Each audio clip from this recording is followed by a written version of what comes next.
Yes people, let's do it. हम लोगों ने पढ़ा था डीलिस्टिंग रेगुलेशन। सबसे पहले चैप्टर का नाम याद हो जाना चाहिए, chapter number 8, SEBI delisting of equity shares regulation 2021। SEBI delisting of equity shares regulation 2021। सबसे पहले शुरू होता है, ये डिफरेंस बताते हैं डीलिस्टिंग और सस्पेंशन में। मुझे बताओ टेम्पररी कौन सा है? सस्पेंशन। परमानेंट कौन सा है? डीलिस्टिंग। वॉलेंट्री और कंपल्सरी दोनों कौन सा हो सकता है? और हमेशा कंपल्सरी कौन सा होता है? Suspension. Suspension is always compulsory. आप जाके नहीं बोल सकते हो कि 10 दिन के लिए सस्पेंड हो रहा है, नहीं, सस्पेंशन हमेशा होगा कंपल्सरी, आपके नॉन कंप्लायंस के कारण होता है। लेकिन डीलिस्टिंग हमेशा कंपल्सरी नहीं होता, ये वॉलंटरी भी हो सकता है। इस प्रकार से हमने सस्पेंशन और डीलिस्टिंग के बारे में पढ़ा था। जनरली जो ग्रेव ऑफेंसेस होंगे उसके लिए डीलिस्टिंग होगा, और जो छोटे मोटे नॉन कंप्लायंस होंगे उसके लिए सस्पेंशन होगा। फिर हम लोग आगे बढ़ते हैं और आगे जाके हमने देखा कि कौन कौन सी एजेंसीज इन्वॉल्व रहती है, उनका काम क्या रहता है। मर्चेंट बैंकर, अगर हम कभी भी डीलिस्टिंग करना चाहते हैं तो मर्चेंट बैंकर पिक्चर में आता है और वो सारे असिस्टेंस करता है हमको काम में। तो वो क्या करेगा? एग्जिट प्राइस डिटरमिन करेगा। डिपेंड करता है हमारा डीलिस्टिंग कौन सा है, उसके ऊपर डिपेंड करेगा ना एग्जिट प्राइस। बुक बिल्डिंग हो सकता है, मर्चेंट बैंकर माइट डिसाइड हो सकता है, वैल्यूअर माइट डिसाइड हो सकता है। तो अलग अलग, या फिर अगर मान लो आईजीपी है देन टेक ओवर कोड की तरह हो सकता है। तो हर एक केस में एग्जिट प्राइस अलग अलग तरीके से कैलकुलेट किया जाता है। ये करता कौन है? Merchant banker. पब्लिक अनाउंसमेंट करना है, एक इनिशियल करना है, फिर एक डिटेल पब्लिक अनाउंसमेंट करना है। अगर काउंटर ऑफर किए तो वापस 2 पब्लिक अनाउंसमेंट आएंगे। तो बहुत सारे पब्लिक अनाउंसमेंट भी करने पड़ते हैं। ये भी कौन करता है? Merchant banker. इसके लिए मर्चेंट बैंकर चाहे तो प्रोफेशनल्स को भी एम्प्लॉय करता है। मर्चेंट बैंकर और क्या करता है? Determine bidding centre. अगर बुक बिल्डिंग हो रहा है तो सारे बिडिंग सेंटर को भी डिटरमिन करेगा merchant banker. Appoints trading member, आपके जो भी ब्रोकर के साथ डील करनी है, जो जो आपको फैसिलिटी देंगे ट्रेडिंग की, उनके साथ भी डील करेगा। Determine and announces the final trading price. And में कट ऑफ प्राइस कैलकुलेट करनी है ना, तो वो भी करेगा merchant banker. And overseas settlement process, अगर कुछ ओवरसीज सेटलमेंट का काम भी आता है तो भी करेगा मर्चेंट बैंकर। तो मर्चेंट बैंकर के बहुत सारे काम में आ गया। डिटरमिन एग्जिट प्राइस आप भूल ही नहीं सकते, पब्लिक अनाउंसमेंट आप भूल ही नहीं सकते, बिडिंग सेंटर आप भूल ही नहीं सकते, determine and announce final trading price आप भूल ही नहीं सकते, बिकॉज ये तो प्रैक्टिकल काम है। तो आपको एफर्ट्स देने हैं। Appoints trading member, overseas settlement process, ठीक है सर। यही सब काम जो मर्चेंट बैंकर करता है, इसके लिए मर्चेंट बैंकर अपॉइंट कर सकता है प्रोफेशनल को भी।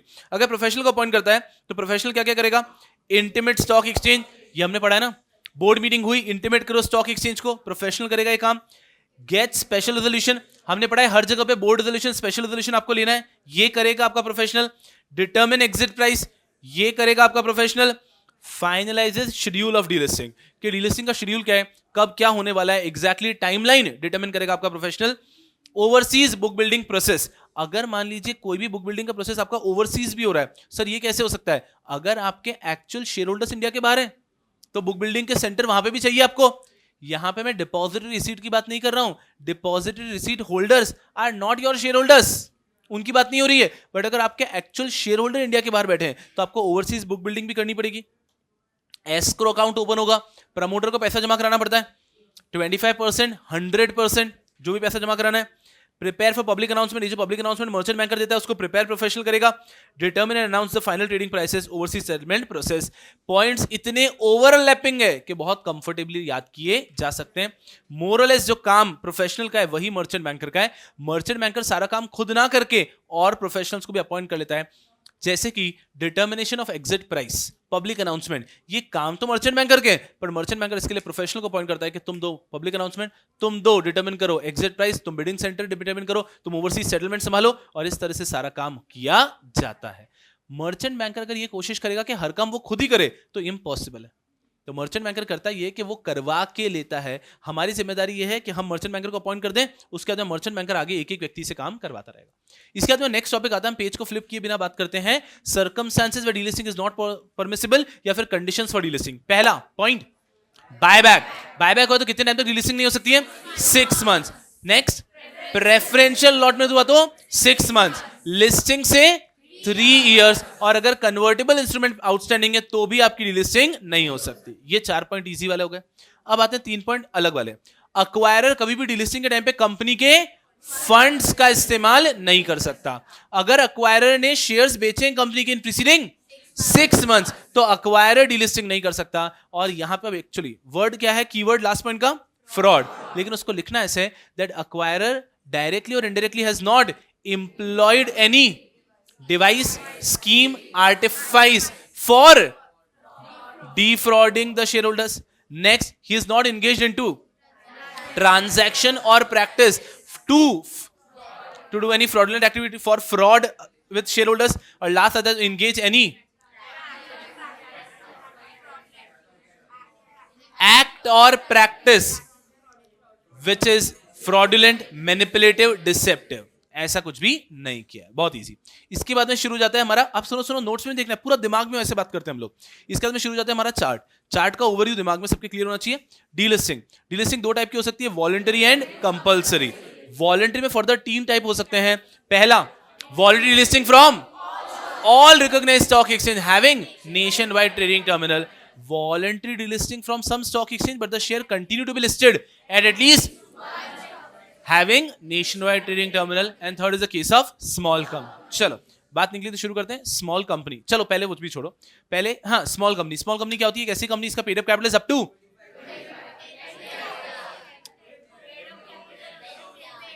एक जने ने गलती की और सब लोग पूरा गांव साथ में चलना चालू कर देता है.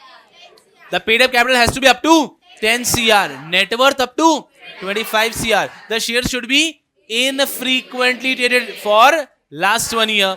And last, the shares were not suspended for last 1 year. एकदम लास्ट ईयर में शेयर्स इनफ्रीक्वेंटली ट्रेडेड होनी चाहिए और पिछले 1 साल में आपका सस्पेंशन नहीं होना चाहिए. चलो अब हम तीनों को देखते हैं. Voluntary listing from all, voluntary listing but continue to listing at one, और स्मॉल कंपनी. क्या एग्जिट अपॉर्चुनिटी देनी होगी? Yes, no, yes. Legal requirement. Promoter has to acquire 90% total share capital. No legal requirement. Consent from 90% public shareholder has to be obtained. Exit price कैसे determine किया जाता है? By reverse book building mechanism. कुछ है ही नहीं. And company in consultation with merchant banker determines. Are we understand? बहुत ही मस्ती में आता है, खत्म हो जाता है. इस चार्ट को हम अच्छे से देखेंगे, लेकिन चार्ट के पहले, चार्ट के अलावा क्या पढ़ना है? Additional topics. तो एडिशनल टॉपिक्स पे पहले आ जाते हैं. चलिए बिना नोट्स को देखे हम क्या काउंटर ऑफर को पूरा याद कर पा रहे हैं क्या? सबसे पहले काउंटर ऑफर की शुरुआत कहां से होगी? जब रिवर्स बुक बिल्डिंग क्लोज हो गया है, वहां से 2 डेज के अंदर हमें पब्लिक अनाउंसमेंट देना है that promoter decides to go for counter offer. Stock exchange पे दे दिया. क्लोजर से 4 दिन के अंदर पब्लिक अनाउंसमेंट न्यूज़पेपर के अंदर दे दिया. Done done. और साथ में लेटर ऑफ ऑफर पब्लिक को भी दे दिए. अब ये जो पहले पब्लिक अनाउंसमेंट दिया था, वहां से 7 डेज के अंदर बिडिंग स्टार्ट होगी. इसको बोलते बिडिंग है, बड़ी एक्चुअली बिडिंग नहीं है, क्योंकि हम ये तो फिक्स प्राइस पे कर रहे हैं ना. यहां से स्टार्ट होता है, ये चलता है फॉर पीरियड ऑफ 5 डेज. वो जो कंप्लीट होता है उसके 5 डेज में आपको बताना होता है कि क्या है, काउंटर ऑफर सक्सेसफुल हुआ है या फेल हो गया है. अगर मान लीजिए सक्सेसफुल हुआ है तो क्लोजर से 10 डेज के अंदर यू मेक द पेमेंट. बहुत ही फुद्दू, बहुत ही आसान. इस पूरे टाइमलाइन में सिर्फ एक पॉइंट कवर नहीं होता है कि जब पब्लिक अनाउंसमेंट दिया है वहां से 7 दिन के अंदर जो लोगों ने रिवर्स बुक बिल्डिंग में पार्टिसिपेट किया था, 10 डेज के अंदर जो लोगों ने रिवर्स बुक बिल्डिंग में पार्टिसिपेट किया था, they have option to withdraw. तो पब्लिक अनाउंसमेंट से 10 डेज के अंदर उनके पास ऑप्शन रहता है विड्रॉ करने का. Super wonderful. यहां तक हम लोग आ चुके हैं. इसके बाद में फुद्दू फुद्दू चीजें. मुझे बताओ कि अगर मान लीजिए आपकी कंपनी के शेयर्स डीलिस्ट हो रहे हैं और कन्वर्ट, आपने डिपॉजिटरी रिसीट्स आउटस्टैंडिंग है, तो क्या डिपॉजिट रिसीट्स को चलने देंगे? नहीं. They have to be cancelled within 1 year. Very easy. उसके बाद है गाइडलाइंस और कंपल्सरी डिलिस्टिंग. बिना देखे कोशिश करते हैं याद है क्या. कंपल्सरी डिलिस्टिंग के लिए गाइडलाइंस क्या क्या है? सबसे पहले डिलिस्टिंग ऑर्डर आता है, उसके पहले हमको 3 चीजें ध्यान रखनी है. सबसे पहले क्या ध्यान रखेंगे? सिक्योरिटीज कॉन्ट्रैक्ट रेगुलेशन एक्ट 1956 के अंदर जो ग्राउंड्स ऑफ डिलिस्टिंग दे रखा है उनको आप कंसीडर करोगे. ये व्यक्ति सिक्योरिटीज लॉ के जो नॉन कंप्लायंस किए हैं उसका नेचर और एक्सटेंट देखोगे, और क्या ये कंपनीज एक्ट के कंप्लायंस प्रॉपर्ली किया है कि नहीं ये भी चेक करोगे. ठीक है. फिर डिलिस्टिंग ऑर्डर देते समय आप 2 चीजें चेक करोगे. पहला, you will identify the promoters, and second you will ensure the name of the company and name of the promoter director are mentioned on the website. और ये सब होने के बाद में आप 2 चीजें और डिसाइड करोगे.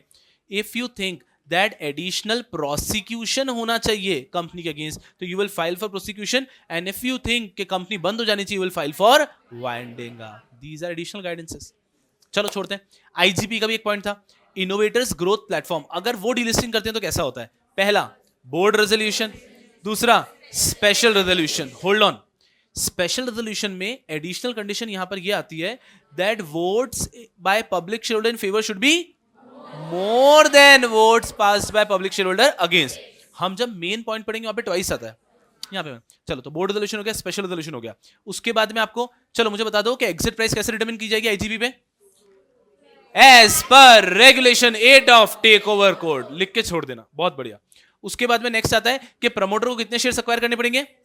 75% of the total share capital and he will have to ensure that he 50% of the total shares with public have to be tendered and accepted. तो ये दोनों चीजों का ध्यान रखना है। और लास्ट पॉइंट यहां पर आ जाता है स्टॉक एक्सचेंज, कि आपको स्टॉक एक्सचेंज से भी जो भी अप्रूवल है वो लेने। अरे जैसे कि हम करते हैं ना application to stock exchange for delisting, हर एक पॉइंट के लास्ट में वो यहां पर भी करना है, बहुत इजी। और लास्ट पॉइंट आ जाता है कि एक कंपनी अगर डीलिस्ट हो चुकी है तो क्या वो वापस लिस्टिंग के लिए एप्लीकेशन दे सकती है?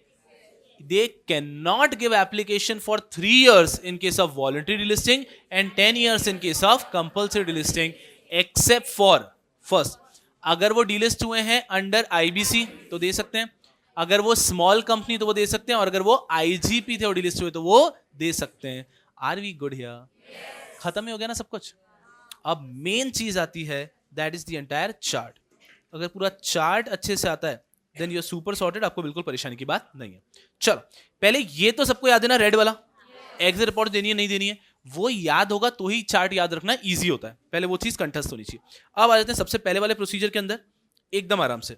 चलो टाइमलाइन का लोड नहीं, विदाउट टाइमलाइन पहले एक बार appoint merchant banker, merchant banker को अपॉइंट कर लेंगे, ठीक है। उसके बाद में इनिशियल पब्लिक अनाउंसमेंट दे देंगे, उसके बाद में बोर्ड रेजोल्यूशन पास कर लेंगे, स्टॉक एक्सचेंज को इन्फॉर्म कर देंगे, स्पेशल रेजोल्यूशन पास कर लेंगे यहां तक। और उसके बाद में इन principle approval, stock exchange and public announcement, यहां तक तो दिमाग ही नहीं लगाना है। क्यों? यहां तक तो अभी कुछ बुक बिल्डिंग आया ही नहीं है ना।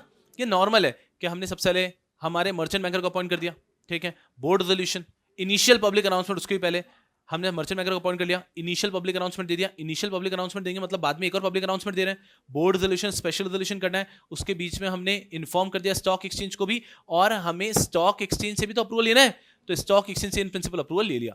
उसके बाद हमने डिटेल पब्लिक अनाउंसमेंट भी दे दिया। यहां तक तो बिल्कुल दिमाग ही नहीं लगाना है आपको।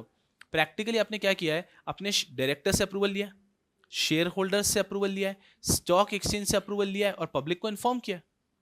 यू हैव डन नथिंग अभी तक। Appoint merchant banker, initial public announcement, board resolution, inform stock exchange, special resolution, in principle approve from stock exchange and detail public announcement. ये तो मोर और लेस आपका हर जगह ही आ जाता है जनरली, ठीक है।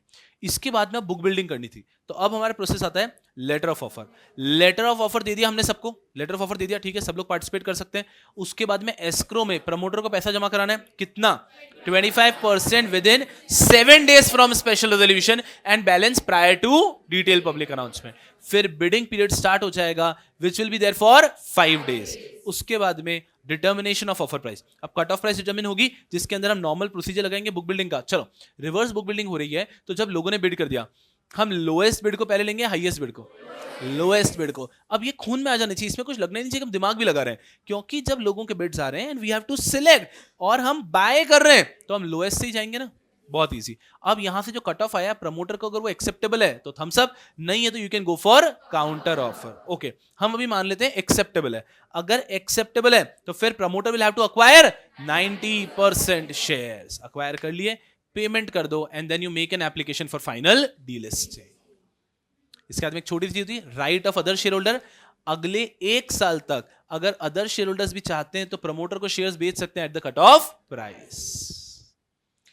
अगर आप ये कभी लिख रहे होंगे और मान लो आपका एक आधा पॉइंट मिस भी हो गया, तो वो एंड तक लिखते लिखते आपको याद ही आ जाएगा, यार ये वाला पॉइंट मिस हो गया था। You take pen and paper and try and write it alone. मान लो आप भूल गए, इन प्रिंसिपल अप्रूवल लेना था, तो आप एंड में जब फाइनल अप्रूवल दोगे, अरे यार इन प्रिंसिपल तो लेना ही रह गया, तो बहुत इजीली याद आ जाएगा। ये इतना अच्छे से आपके दिलो दिमाग में बैठ जाना चाहिए। अब देखते हैं टाइमलाइन के साथ एक बार। सबसे पहले अपॉइंट मर्चेंट बैंकर, कोई टाइमलाइन नहीं, आप अमीर हो, बहुत पहले अपॉइंट करके रखो।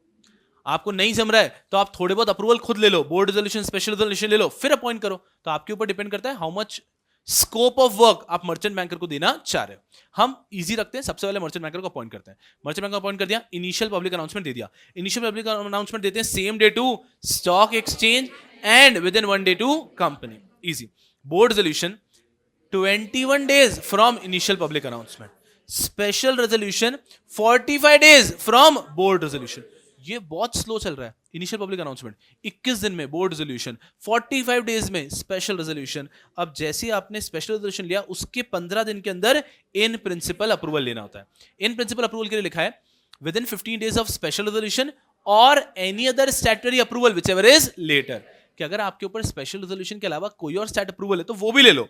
वहां से 15 डेज के अंदर आपको इन प्रिंसिपल अप्रूवल लेना है। जैसे ही इन प्रिंसिपल अप्रूवल लिया है अब गेयर चेंज हो जाएगा। इन प्रिंसिपल अप्रूवल लेने के 2 दिन, इन प्रिंसिपल अप्रूवल आपने लिया है, ठीक है, उसके विद इन 1 वर्किंग डे आपको देना है पब्लिक अनाउंसमेंट। इन प्रिंसिपल अप्रूवल हुआ 1 दिन में पब्लिक अनाउंसमेंट, पब्लिक अनाउंसमेंट दिया उसके 2 दिन में लेटर ऑफ ऑफर देना है और डिटेल पब्लिक अनाउंसमेंट के 7 दिन के अंदर बिडिंग पीरियड शुड स्टार्ट। 5 दिन बिडिंग पीरियड आपका चलता रहेगा, ठीक है। उसके एंड में आपको फाइनल एप्लीकेशन कब देनी है? With in 5 working days from payment. अरे बहुत ज्यादा आसान है। अब देखते हैं हम लोग टाइमलाइन। अब सुनो अच्छे से टाइमलाइन से देखते हैं। सबसे पहले इनिशियल पब्लिक अनाउंसमेंट देना होता है, वो तो हम सेम डे पे दे देते हैं और 1 दिन में कंपनी को फाइल कर देते हैं, इजी है। इनिशियल पब्लिक अनाउंसमेंट के 21 डेज के अंदर बोर्ड रेजोल्यूशन, बोर्ड रेजोल्यूशन के 45 डेज में स्पेशल रेजोल्यूशन, स्पेशल रेजोल्यूशन के 15 डेज में इन प्रिंसिपल अप्रूवल। अब गेयर चेंज, इन प्रिंसिपल अप्रूवल के 1 दिन के अंदर डिटेल पब्लिक अनाउंसमेंट, उसके 2 दिन के अंदर लेटर ऑफ ऑफर सबको देना है। इसके 7 डेज के अंदर आपका ऑफर पीरियड स्टार्ट हो जाएगा, 5 दिन के लिए ऑफर पीरियड चलेगा। तो आपके लिए बहुत इजी है। अब आप सोचो ना, पॉइंट्स याद करने का एक और तरीका हो गया टाइमलाइन। इनिशियल पब्लिक अनाउंसमेंट चलता है, उसके बाद में आप आराम से 21 दिन के अंदर बोर्ड रेजोल्यूशन, 45 डेज के अंदर स्पेशल रेजोल्यूशन, 15 डेज के अंदर इन प्रिंसिपल अप्रूवल, फिर 1 day, 2 days, 7 day. Are we understanding? तो ये भी एक और तरीका आप आराम से याद रख सकते हैं। अगर पहले वाला याद हो चुका है तो वैसे ही आपको कोई परेशान कर ही नहीं पाएगा। उसके बाद में सेकंड थर्ड तो बहुत ज्यादा आसान है। प्रोसीजर की बात करते हैं, क्या है? Board resolution, inform stock exchange, public notice दे दो, English Hindi regional, application to stock exchange, delisting order. अरे कुछ है ही नहीं। मतलब ये क्या है? Board resolution, intimate stock exchange, ये तो कॉपी पेस्ट हो गया। पब्लिक अनाउंसमेंट की जगह पब्लिक नोटिस दे रहे हो, यहां पे आप दे दिया आपने एप्लीकेशन स्टॉक। अबे ये तो दोगे ना डीलिस्टिंग कराने के लिए, और उसके बाद में डीलिस्टिंग ऑर्डर स्टॉक एक्सचेंज ने दे दिया। अरे मतलब आप देखो, अगर डीलिस्टिंग करना है तो स्टॉक एक्सचेंज को एप्लीकेशन देना पड़ेगा, उसको डीलिस्टिंग ऑर्डर तो देना ही पड़ेगा, आपको बोर्ड रेजोल्यूशन पास करना ही है और इंटीमेट कर। एक ही तो पॉइंट याद रखना है, पब्लिक नोटिस। बाकी सब तो ऑटोमेटिकली हो गया। हम डीलिस्टिंग करें बट हम एप्लीकेशन देंगे, ये तो हो ही नहीं सकता ना। तो एप्लीकेशन तो आप दे रहे हो, वो डीलिस्टिंग ऑर्डर तो आपको दे रहे हैं, ये अनअवॉइडेबल है।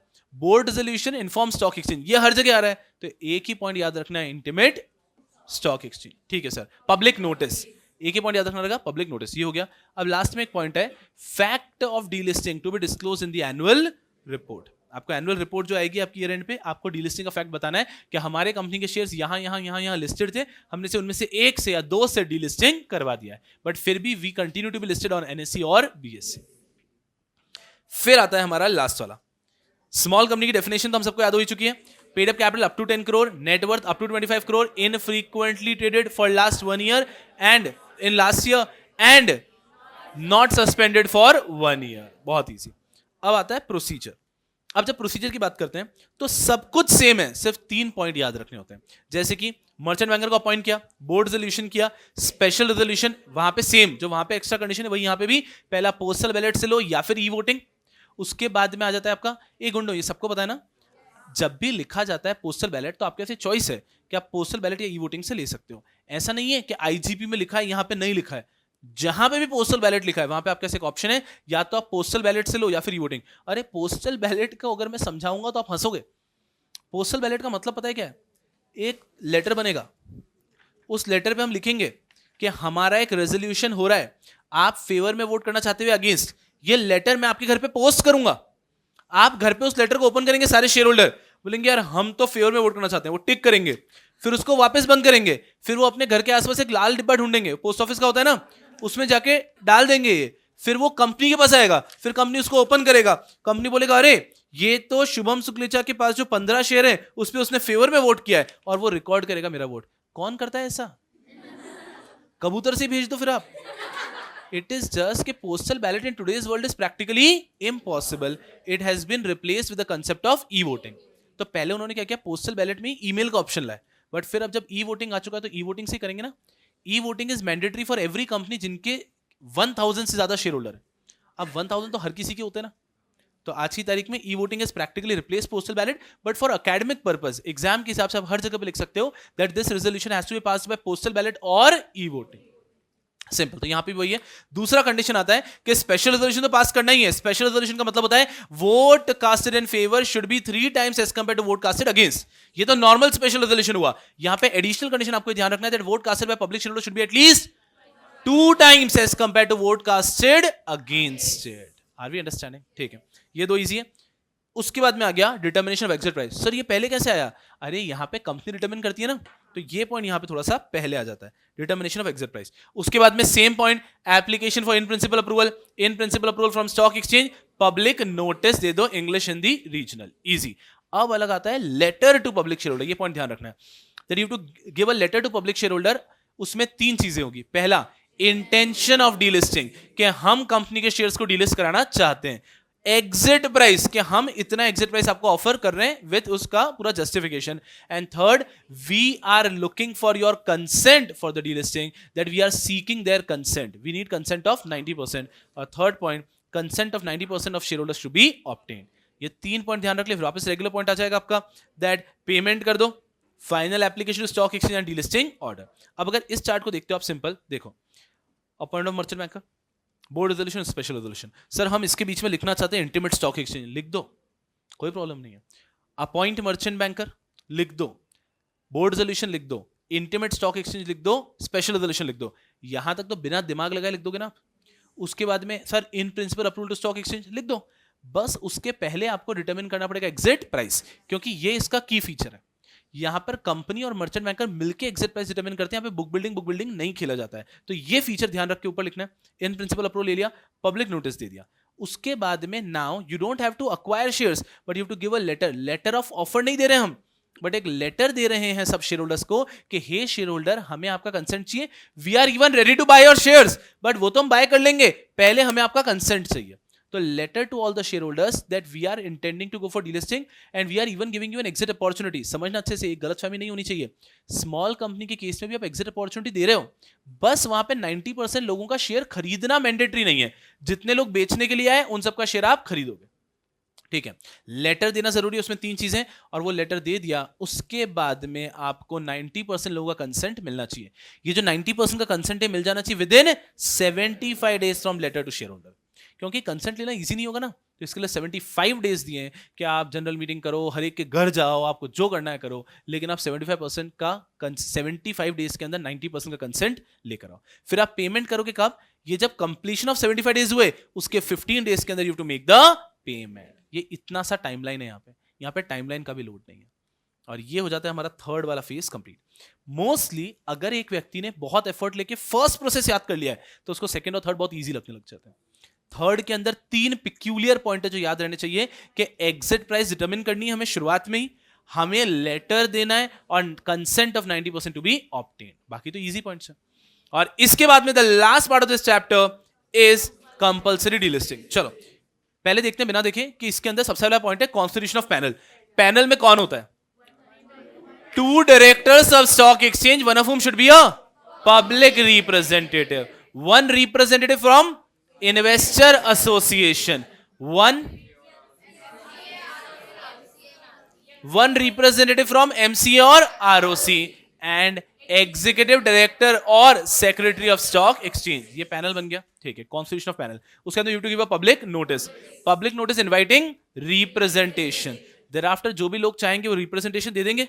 उसके बाद में delisting order, then another public notice that we have delisted and we will inform all of this to stock exchange, and last point आता है that stock exchange will appoint registered valuers who will determine the exit price. Establishment of panel, public notice तीनों जगह पे to invite representative, representation from public जिनको कम से कम 15 दिन मिलने चाहिए रिप्रेजेंटेशन देने के लिए, डिलिस्टिंग ऑर्डर, फिर वापस पब्लिक नोटिस तीनों जगह पर, inform other stock exchange, determination of exit price by registered valuer, and this is all about delisting regulation. Isn't this very easy? Yes. और यहाँ पे delisting regulation हमारा खत्म हो जाता है।